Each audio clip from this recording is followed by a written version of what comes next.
बहुत बहुत धन्यवाद इन अच्छे शब्दों और वाक्यों के लिए। जो टॉपिक दिया गया है कि मीडिया, चुनौती और संभावनाएं, तो आज ये जानना बहुत ज़रूरी है कि जब प्रेस को यानी मीडिया को लोकतंत्र का चौथा खंभा कहा गया, वो कौन सा दिन था, वो कौन सी घटना थी और वो क्या वजह थी जब इसको फोर्थ पिलर का स्टेटस मिला। तो इसकी हिस्ट्री कुछ इस तरह से है कि 1787 ईस्वी में ब्रिटेन की पार्लियामेंट में पार्लियामेंटेरियन एडमंड बर्क ने प्रेस के लोगों को इनवाइट किया था। वो ब्रिटेन के बहुत बड़े थिंकर, समाजशास्त्री और विचारक थे, और उस दिन उन्होंने प्रेस में जब उन्होंने पार्लियामेंट में अपना समापन भाषण दिया, तो सबसे पहले प्रेस को फोर्थ पिलर का दर्जा दिया जाए इसकी वकालत की, और ब्रिटेन की पार्लियामेंट में सर्वसम्मति से उस दिन पास हुआ कि कार्यपालिका, विधायिका और न्यायपालिका पर जनता की तरफ से नज़र रखने के लिए एक नया मिशन आज से शुरू किया गया है, और वो है प्रेस, जिसको फोर्थ पिलर कहा जाएगा। और वो जनता के द्वारा एक आँख होगी जो हमेशा इन कार्यपालिका, न्यायपालिका, विधायिका के किए कामों पर, उनके क्रियाकलापों पर नज़र रखेगी, ताकि लोक कल्याणकारी राज्य के स्थापना में अगर कोई बाधा आ रही है, कोई चुनौती है, तो उसको ठीक किया जा सके। लेकिन साथ ही साथ जब कोई अच्छे मिशन की शुरुआत होती है तो उस मिशन में हर तरह के लोग जुड़ते हैं, और जो चुनौतियां हैं या जो संभावनाएं हैं उस पर चर्चा करने के लिए कि चुनौती किस तरह की है और एक घटना कैसे कितना पॉजिटिव इम्पैक्ट डालती है पूरे समाज पर, पूरी सोसाइटी पे, और एक घटना कितना नेगेटिव इम्पैक्ट डालती है पूरे समाज पे, पूरे घटना पे। तो एक एग्जाम्पल मैं दूंगा। जब क्यूबा और स्पेन में बहुत तनाव चल रहा था, अभी हाल ही के अपने संबोधन में मैंने एक घटना का जिक्र किया था, दोबारा कर रहा हूं क्योंकि मौजू है। तो जब क्यूबा और स्पेन के बीच तनाव चल रहा था तो अमेरिका में पुलित्जर और विलियम हर्ट्ज, पुलित्जर अवार्ड से आप सब लोग वाकिफ है, जानते हैं। उस वक्त में पुलित्जर के कंटेम्प्रेरी विलियम हर्ट्ज भी एक बहुत बड़े प्रकाशक हुए अमेरिका के, और उनके अखबारों का सर्कुलेशन पुलित्जर के अखबारों से बहुत आगे निकल गया। लेकिन उन्होंने जिन रास्तों को अपनाया वो रास्ते बड़े खतरनाक थे और बड़े सतही थे, और उन्होंने बढ़ा चढ़ा करके तमाम खबरों को, यानी झूठी खबरों को भी छापा, जिससे कि जनता की दिलचस्पी बनी रहे। अब वो घटना थी क्यूबा और स्पेन के बीच का वार, और उसी बीच एक दुर्भाग्यजनक घटना घटी, क्योंकि क्यूबा से अमेरिका के भी रिश्ते बहुत सामान्य नहीं रहे, आप सब जानते हैं। तो क्यूबा के पास समुद्री तट पर एक अमेरिकी जहाज डूब गया, और उस जहाज के डूबने की खबर को विलियम हर्ट्ज के अखबारों ने बहुत बढ़ा चढ़ाकर छापा, और नतीजा ये हुआ कि क्यूबा और अमेरिका के बीच वार छिड़ गया, और स्पेन पहले से ही वार में उतरा हुआ था। दूसरी घटना आपको सुनाता हूं, उसके बाद इन दोनों घटनाओं को हम कंपेयर करेंगे। जब वियतनाम और अमेरिका के बीच बड़ी गहरी लड़ाई चल रही थी, तो एक फोटो छपी दुनिया के काफ़ी प्रमुख बड़े अखबारों में कि एक बच्ची जो है आधा जले हुए कपड़ों के साथ सड़क पर चीखते हुए भाग रही है, और एक अखबार ने टाइटल छापा कि द टेरर ऑफ वॉर, कि कैसे अमेरिका द्वारा गिराए गए बम से वियतनाम तबाह हो रहा है, और यहाँ तक कि एक छोटी बच्ची भी इस युद्ध की विभीषिका का शिकार बन रही है। और उसका नतीजा ये हुआ कि अमेरिका के लोग ही अमेरिका के खिलाफ हो गए, और अमेरिकी सरकार को वार देन एंड देयर रोकनी पड़ी। ये ताकत है, एक खबर ने वार करवा दिया और एक खबर ने वार रुकवा दिया। तो जो चुनौतियां हैं कि कैसे वार जैसी सिचुएशन को रोका जाए, कैसे मीडिया पॉजिटिव रोल प्ले करे। लेकिन अक्सर जो मीडिया के बारे में जो चलताऊ सा कथन है कि डे एंड नाइट हम केवल निगेटिव खबरें दिखा रहे हैं, इस पर रिसर्च भी हुई। अमेरिका में एक बहुत गहरी रिसर्च की गई कि समाज में जो जितना हताशा, निराशा और डिप्रेशन का माहौल है वो क्यों है। तो उसके पीछे रिजल्ट निकल के आया कि जो डे एंड नाइट हमारे विचारों को फीड किया जा रहा है वो सबसे बड़ा माध्यम मीडिया है, समाचार चैनल है, जिनको सबसे ज़्यादा देखा जाता है, न्यूज़पेपर्स है। उनका समाज पे बहुत दूरगामी असर पड़ रहा है और उसके कारण लोगों के मन में गहरी निराशा, हताशा और तनाव है।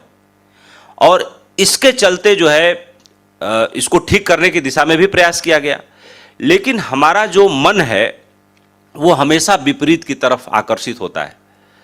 हमें अगर कोई ये खबर छापी जाए कि फलाने ने फलाने से हाथ मिलाया और उन्हें गले लगाया और उनको शुभकामनाएं दी, इस खबर में हमें कोई बहुत रस नहीं आता। हमें रस आता है उस खबर में कि चलती सड़क पर तलवार से गर्दन काट दी। हम उस खबर को रुकते हैं और पढ़ते हैं, हमें उसमें आनंद आता है। क्यों? क्योंकि मन हमारा स्वामी है, मन ही हमें ड्राइव करता है।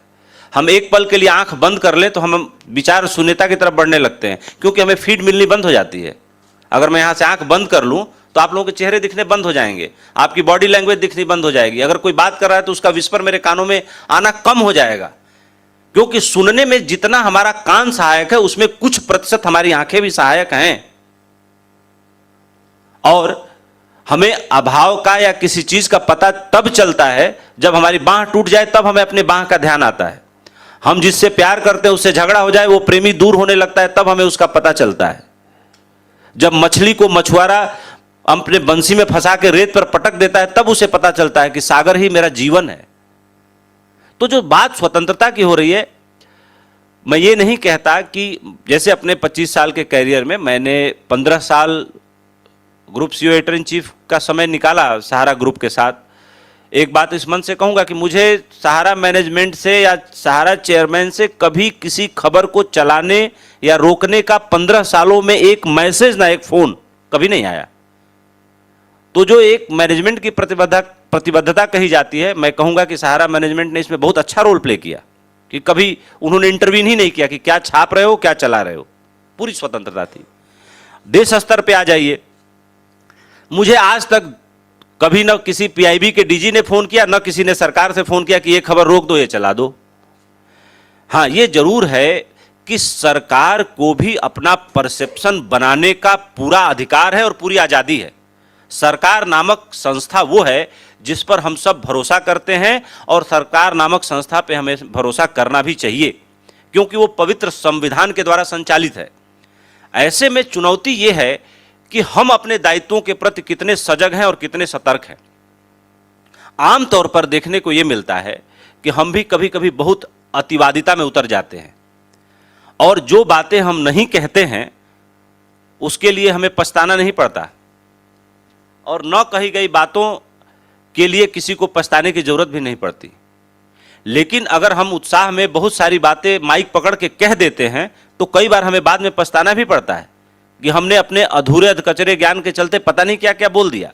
वो दैनिक जीवन में हो या प्रोफेशनल लाइफ में हो, दोनों लाइफ में बातें लागू होती हैं। तो मार्क ट्वेन एक विचारक हुए, उन्होंने बड़ी अच्छी बात कही कि अगर आप समाचार नहीं देखते हैं तो आपके पास जानकारी नहीं है, और दूसरी तरफ कहा कि अगर आप समाचार देखते हैं तो आपके पास गलत जानकारी है। ये बड़ा कटाक्ष था मीडिया पर कि भाई, तो आखिर उन्होंने ऐसा क्यों कहा? उन्होंने आगे एलोबरेट किया कि मैं ऐसा इसलिए कहता हूं कि जब भी किसी दुर्घटना और घटना के आकलन के लिए मैं कई अखबार पढ़ता हूं और टीवी चैनल देखता हूं तो मुझे 20 व्यूज निकल के आते हैं और सच कुछ और ही होता है। और आप में से, हम में से भी बहुत सारी खबरें जो कंट्रोवर्सी का रूप ले लेती हैं, माफ़ी चाहता हूं, थोड़ा कफ कोल्ड चल रहा है मुझे 3-4 दिनों से। तो जब हम लोग भी किसी घटना का, किसी चीज़ों का आकलन करते हैं तो हमें भी ठीक बातें वैसे की वैसी ही दिखती हैं, और हमें पता चलता है कि जो बात, वही मैं कह रहा था कि जो बात हम टीवी पे रिपोर्ट कर चुके होते हैं, अखबार में लिख चुके होते हैं, उसे रिवर्स नहीं किया जा सकता। हाँ, कभी कभी अखबार के प्रबंधन को, जैसे मेरे टाइम में ही बहुत सारी घटनाएं अभी भारत एक्सप्रेस में भी हैं जो हमने जल्दबाजी में गलत छाप दी, फिर उसका जो है रिबटल छापा, भूल सुधार छापा, खेद प्रकाश छापा। तो ये सारी चीज़ें ऐसी हैं जो फ्लेक्सिबल है। हम अपने दैनिक व्यवहार में जितना फ्लेक्सिबल रहें, जितना एडाप्टिव रहें, ये मीडिया के लिए ज़रूरी है। मीडिया के लिए कोई सेट ऐसा रूल नहीं है। रूल लॉ एंड ऑर्डर के लिए है, रूल अदालतों को चलाने के लिए है, मीडिया को गवर्न करने के लिए अभी तक कोई बहुत ऐसा रूल बना नहीं है।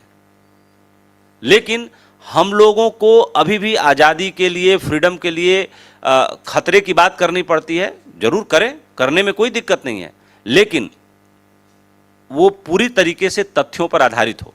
एक छोटी सी घटना कहना चाहूँगा कि जिस तरह से सोशल मीडिया और जो मेन स्ट्रीम मीडिया है, मुझे बहुत दुख हुआ उस घटना के सामने आने के बाद। 4 मई को मणिपुर में 2 औरतों को नंगा करके घुमाया गया और वो घटना महीनों तक दबी रही। मेन स्ट्रीम मीडिया में से बहुत सारे लोगों को इस खबर के बारे में पता था, मुझे नहीं पता था, लेकिन जब चर्चा चली तो मुझे पता चला कि बहुत सारे लोगों को पता था, लेकिन किसी ने उस मानवीय खबर को दिखाने की हिम्मत नहीं की और न हैसियत दिखाई। एक सोशल मीडिया की पोस्ट आती है महीने भर बाद और उसके बाद ये मीडिया वाले भी जग जाते हैं, यानी हम भी जग जाते हैं, सरकार भी जग जाती है, पार्लियामेंट भी डिस्टर्ब हो जाती है। तो इससे क्या पता चलता है? इस खबर का आकलन हम सब लोग अपने दिमाग में करें, मैं इस पर थोड़ा सा प्रकाश डालने की कोशिश कर रहा हूं। इससे यह पता चलता है कि मेन स्ट्रीम मीडिया को जो जिम्मेदारी, जो दायित्व, जो चुनौती उस वक्त उठानी चाहिए थी, मेन स्ट्रीम मीडिया पूरी तरह से फेल कर गया वहां पर। और जिस मीडिया से हम उम्मीद नहीं कर रहे थे इस तरह के हार्ड न्यूज को उठाने की, जो ठेका हमने ले रखा है, वो सोशल मीडिया ने बहुत ही सहज भाव से उस बात को पटल पे रखा और पूरी दुनिया आंदोलित हो गई। और मणिपुर में 35,000 जवान तैनात किए गए शांति बहाली के लिए। पार्लियामेंट में गृह मंत्री को बयान देना पड़ा, प्रधानमंत्री जी को भी बयान देना पड़ा, पूरा विपक्ष आंदोलित हो गया, पूरी मीडिया आंदोलित हो गई। यह घटना किसी विदेश की नहीं है, यह घटना इसी भारत भूमि के मणिपुर राज्य की है। तो आज जो चुनौती है हमारे सामने वो इस सदी की है, यानी हम 21वीं सदी में खड़े हैं। चुनौती 22वीं सदी की, 23वीं सदी की है। अगर उत्तर हम 5वीं सदी की किताबों से लेके आएंगे तो नए जमाने की चुनौतियों से उन उत्तरों का कोई मेल नहीं बैठना। लेकिन हम अक्सर अपनी समस्याओं का समाधान 5वीं सदी की किताबों से ही लेके आते हैं, हमारी आदत है। हमें बचपन से सिखाया गया है कि जो वेद में लिखा है वही सही है, जो रामायण में लिखा वही सही है, जो कुरान में लिखा वही सही है, बाइबल में जो लिखा वही सही है। वो सही होगा और जो सही है उसको मानना भी चाहिए, लेकिन कुछ इस जमाने की भी सच्चाई है जो उन पुरानी किताबों से आज मेल नहीं खाती। मैं तो जैन धर्म के तमाम लोगों से कहता हूं कि आज महावीर पैदा होते तो जूता पहन लेते, नंगे पांव नहीं घूमते तपती दोपहरी में।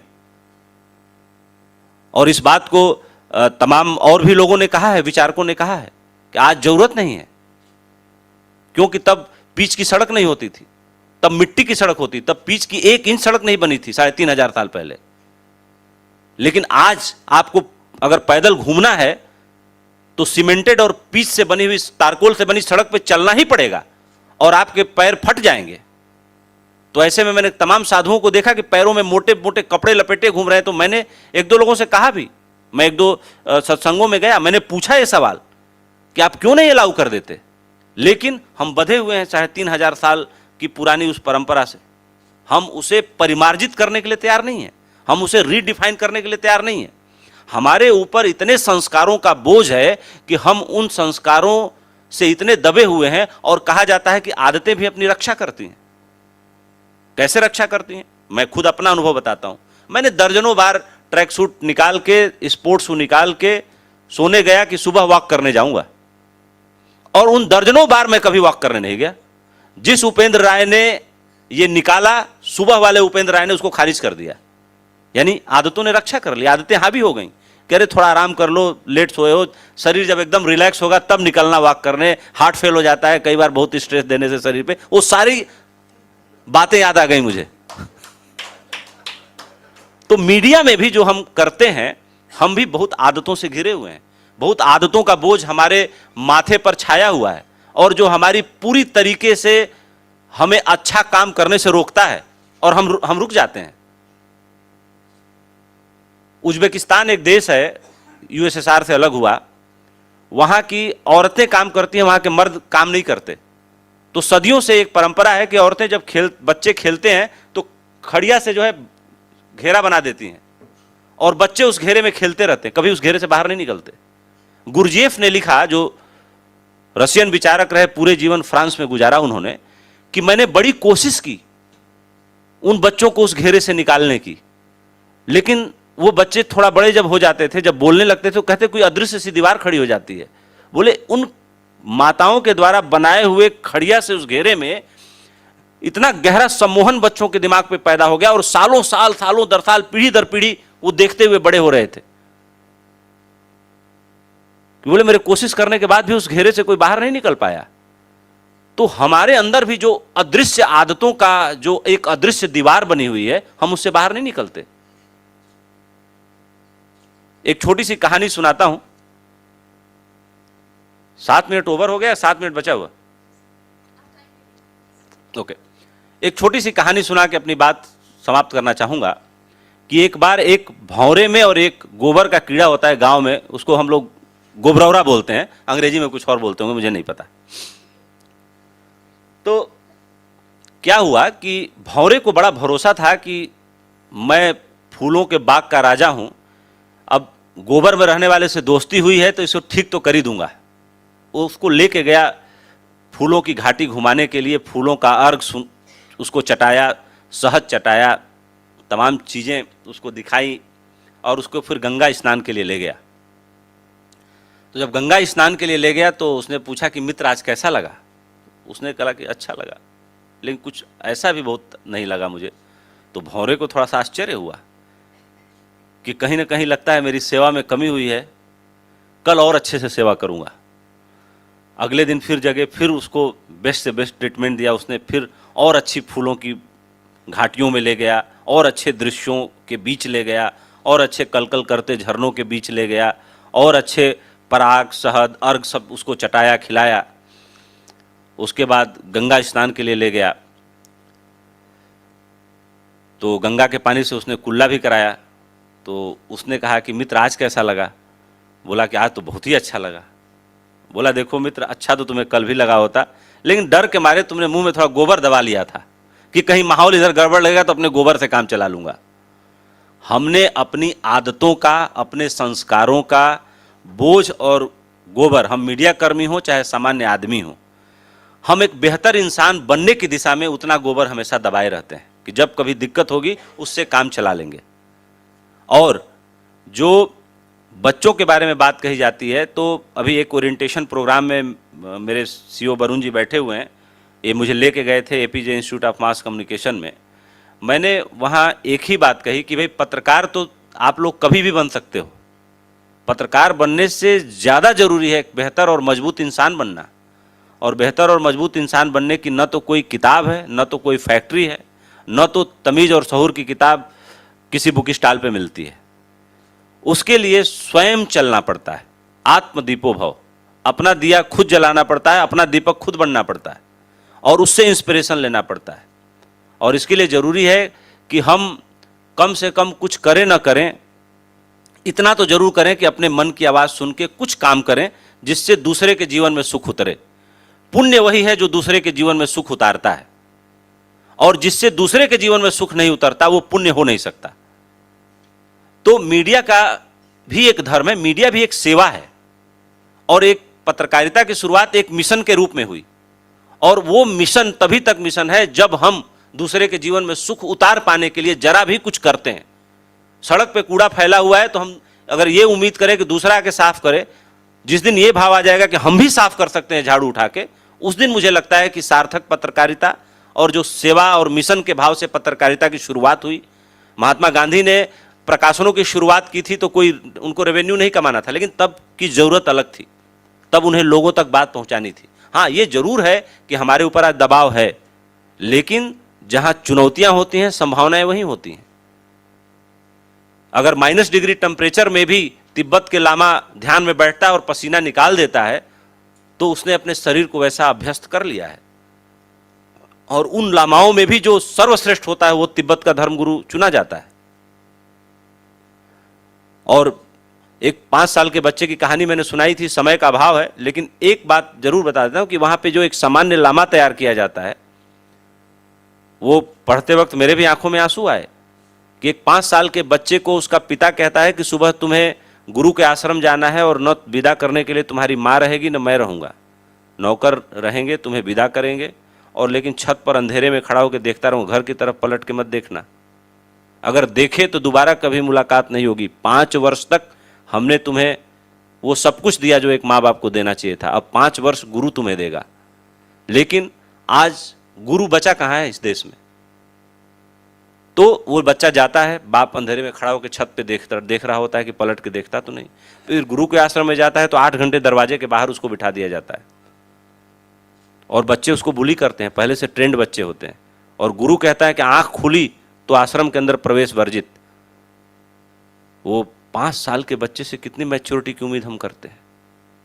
ऐसे तिब्बत में हजारों लामा तैयार किए जाते हैं और उनका जो व्यक्तित्व होता है बर्फ की तरह ठंडा और चित्त शांत, और वैसे ही जैसे बच्चे के ऊपर निर्मल मुस्कान होती है वो आजीवन उनके चेहरे पर ऐसे दिखती है। लेकिन हम जिस दुनिया में रहते हैं, जिस संसार में रहते हैं, जिस दिल्ली बम्बई में रहते हैं, हमारी सब खो जाती है। और आज के जो टीचर हैं वो सिर्फ हमें सूचनाओं से भर रहे हैं। पहले के गुरु हमारी सारी सूचनाओं को मिटा के हमें कोरा कागज बनाते थे कि जिस पर परमात्मा अगर कुछ लिखना चाहे, स्याही डालना चाहे, कोई पिक्चर तस्वीर बनाना चाहे तो थोड़ा कुछ बचा रहे जिस पर लिखे जाने की संभावना हो। गुदा हुआ कागज तो रद्दी के भाव बिकता है, अखबार आता है सुबह शाम, कहाँ कहाँ यूज हो जाता है हम सबको पता है, लेकिन कोरे कागज पर ही लिखे जाने की संभावना है। लेकिन आज के पत्रकारिता में हमने अपने को कूड़ा करकट बना लिया है। मेरा प्रयास है कि मैं जिन लोगों के साथ काम कर रहा हूं या स्वयं थोड़ा सा ट्रांसफॉर्मेशन की तरफ बढ़ूं, और ये बातें मैं इसलिए कर पा रहा हूं क्योंकि ये बातें मेरे अनुभव से गुजरी हैं और ये बातें मैं अपने कन्विक्शन से कह रहा हूं। न कोई मेरे कान में ईयरफोन लगा है, न मैं लिख के ले आया हूं कोई बात। हाँ, 1-2 हिंट लिख के ले आया था, जो एडमंड बर्ग का नाम था, 1-2 और नाम थे, मार्क ट्वेन, वो भूल जाता हूं मैं। तो मेरा ये कहना है कि पत्रकारिता एक मिशन है, आज भी है, करना चाहे तो सेवा आज भी कर सकते हैं, और न करने वाले 50 साल पहले भी नहीं किए। तो क्या होता है कि समय बदला है लेकिन सत्य की परिभाषा नहीं बदली है, पत्रकारिता की परिभाषा नहीं बदली है, लोग नहीं बदले हैं। और एक बात आखिर में कहना चाहूंगा कि जिस दिन हमें यह पता चल जाता है कि मनुष्य का जन्म ही एक अवसर है, बाकी कुछ और नहीं चाहिए, और जिस दिन हमें यह पता चलता है एक क्रांति का सूत्रपात, एक नए तरह की ऊर्जा हमारे मन में आती है, और जिस दिन हम पूरी जिंदगी जी लेते हैं लेकिन हमारी मौत बड़ी घबराहट में होती है, और उस दिन लगता है कि सब कुछ व्यर्थ किया हमने, जो तमाम लोगों ने लिखे हैं अपने अनुभव। और सबसे बड़ा अनुभव तो सिकंदर का है कि जब उसको क्या बोलते हैं, डायरिया हुई, हैजा जिसको बोलते हैं, जब वो मर रहा था तो उसने अपने वैद्य से कहा कि मैं तुम्हें अपना आधा राज्य दे दूंगा, बस इतना जिंदा रखो कि अपनी मां से एक बार मिल लूं, किसी तरह से मुझे पहुंचा दो। तो उसने कहा कि आपको पता नहीं कि आप आधा की बात करें, पूरा राज्य देके भी एक सांस नहीं मिलती। तो ये जो सांसें मिली हुई हैं ये व्यर्थ नहीं जानी चाहिए। मैं तो हमेशा इसी प्रयास में रहता हूं कि इसमें हमें जो कुछ कर सकें, एक किसी जरूरतमंद आदमी की 1 ही रुपए की मदद कर दें, किसी वृद्ध आदमी को सड़क पार करा दें, किसी अंधे को गिरी लाठी पकड़ा दें, कोई आपका मित्र हॉस्पिटल में बीमार है उसको बस उसका हालचाल पूछने चले जाएं। ये सारे काम जिनको करने में कोई पैसे नहीं लगते, हम वही काम अक्सर कल पे टाल देते हैं। ये सब कुछ सेवा के काम में आता है, और पत्रकार का कोई इकलौती जिम्मेदारी नहीं है कि वही देश सुधार करे और जनता को सच बताए और नेताओं को आईना दिखाए, ऐसा कुछ नहीं है। हम सबकी ड्यूटी है। सोशल मीडिया ने आज सबको पत्रकार बना दिया है, सबको समाज सेवी बना दिया है, सबको सूचना धर्मी बना दिया है, और सोशल मीडिया ने एक आम से आम, गरीब से गरीब आदमी को एम्पावर किया है, उसके हाथ में ताकत दी है। गांव में एक किसान भी जो लिख के भेज देता है, हजारों ऐसी फीड्स है मैं जो बता सकता हूं बैठूं नेट पर, तो कि उस पर एक्शन हुआ और काम हुआ। तो आज के वक्त में मैं कह सकता हूं कि जो समय की रेखा हमारे जीवन से गुजर रही है, वही समय रेखा इस पल भी उतनी ही महत्वपूर्ण थी और 50 साल पहले भी उतनी ही महत्वपूर्ण थी। हमें उसको पहचानने की ज़रूरत है और अपनी जिम्मेदारी स्वयं से तय करने की ज़रूरत है। हमारी जिम्मेदारी जिस दिन कोई दूसरा तय करने लगेगा, आप समझ लीजिएगा कि आप दूसरे के हाथ की कठपुतली हैं, और कठपुतली बनाने के लिए कोई दूसरा जिम्मेदार नहीं है, हम स्वयं जिम्मेदार हैं। इसलिए यही सबसे बड़ी चुनौती है कि हम अपना एजेंडा स्वयं तय करें, हम अपने आत्मा की आवाज़ को स्वयं पहचानें, हम अपनी यात्रा स्वयं शुरू करें, तभी कहीं पहुँचेंगे। और हमें साध्य और साधन का ठीक ठीक पता होना चाहिए। अगर साध्य और साधन का ठीक ठीक पता नहीं है तो आप अपनी जिम्मेदारी से कहीं ना कहीं विरत हैं। कुछ समय के लिए आप हो सकता है अपनी जिम्मेदारी पकड़ते हो, कुछ समय के लिए आप अपनी जिम्मेदारी भूल जाते हो। और लेकिन एक शायर हैं, उनका शेर है कि इन तमाम चीज़ों के बीच कि तुम हम सफ़र थे इसलिए रास्ता भी कम पड़ा, मंजिल भी आ गई मुझे चलना भी कम पड़ा। तो जय हिंद, जय भारत और धन्यवाद।